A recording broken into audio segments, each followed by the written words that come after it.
Alright, so this is going to be the video for YouTube. I already made a video for Facebook. This is how easy these laptops are easy to repair.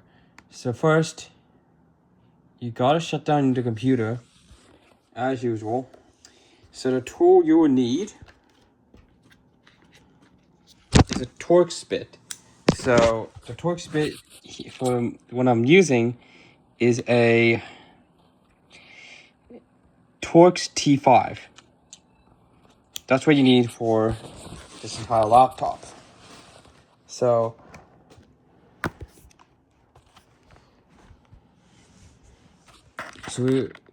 I'll go here and unscrew this. These are all captive like a ThinkPad, so they won't come out when you unscrew them, so you don't lose them.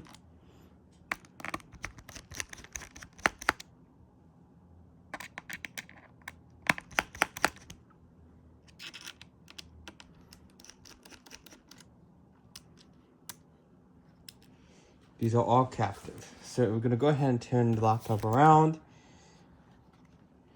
Lift the screen off. Now this screen can actually this bezel can actually come off. See? That easy.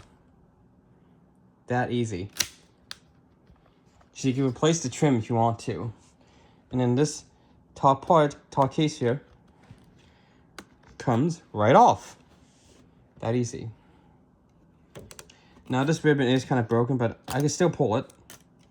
So you can see this is the inside of the framework laptop. So this used to have a 16GB dual rank RAM. I put in two 16GB single ranked RAM.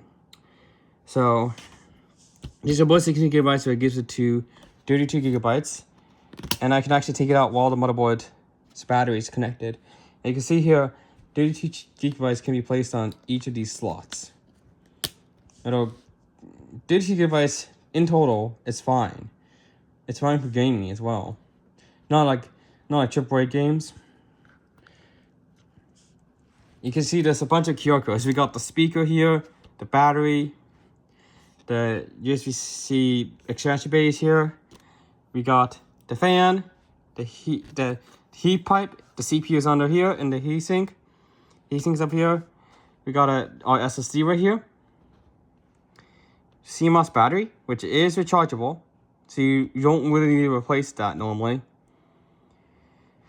A Wi-Fi card. This is a PCIe AX210. I'm not sure if this will support CMVIO interface. I don't think this one does. Got the audio here, as you can see here. Got audio. Got USB-C ports here.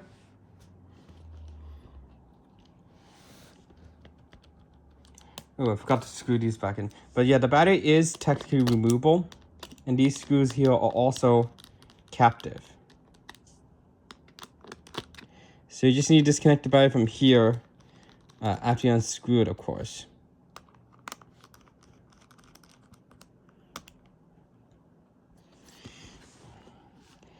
So you can, and there's also an inbuilt power button right here. And if you look on this one here, that inbuilt power button is what this case is actually pushing.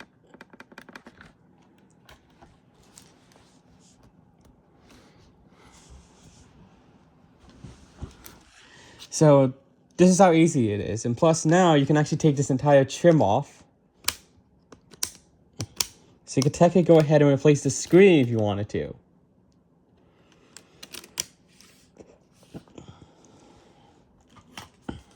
And on the keyboard itself,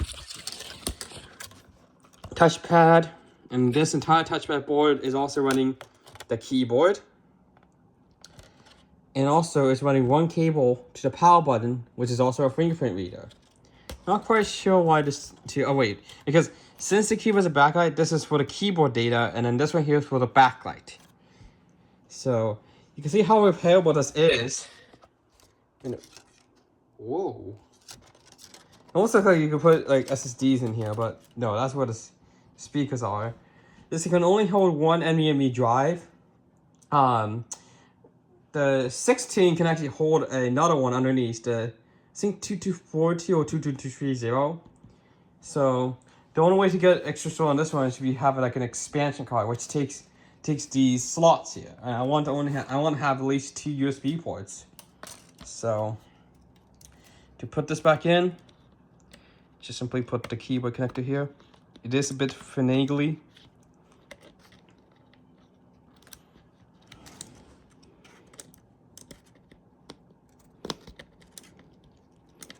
You can see he's kind of, it is a bit finagly. You just got to be gentle. Just got to be gentle with it.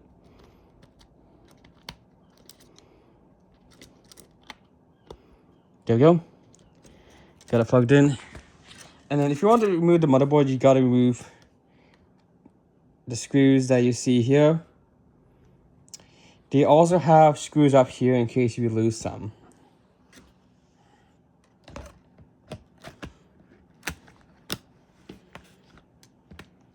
So once you put the keyboard back on, screw in the captive screws. So even though these are Torx security screws, if you get these brand new, Framework will actually provide you with a tool, which is kind of nice.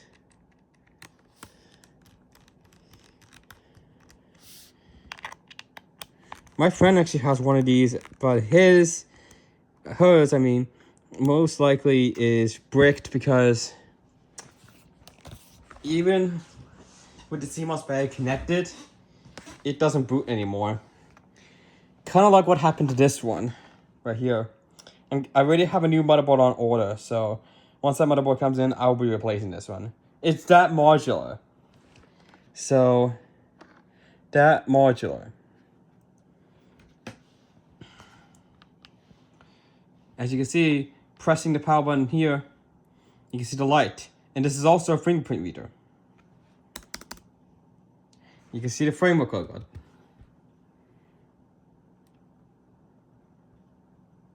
Come on, there we go. So, Framework does allow you to either have Windows or Linux pre-installed, or just choose your own OS, simply. Which of course, here, it came with originally 11 when I first got it, but I installed 10, as you can see here. But these are one of the most repairable laptops you can ever have, and these are also Linux supported as well. You can even put Kazakh KDE on it, which is SteamOS. It's so good.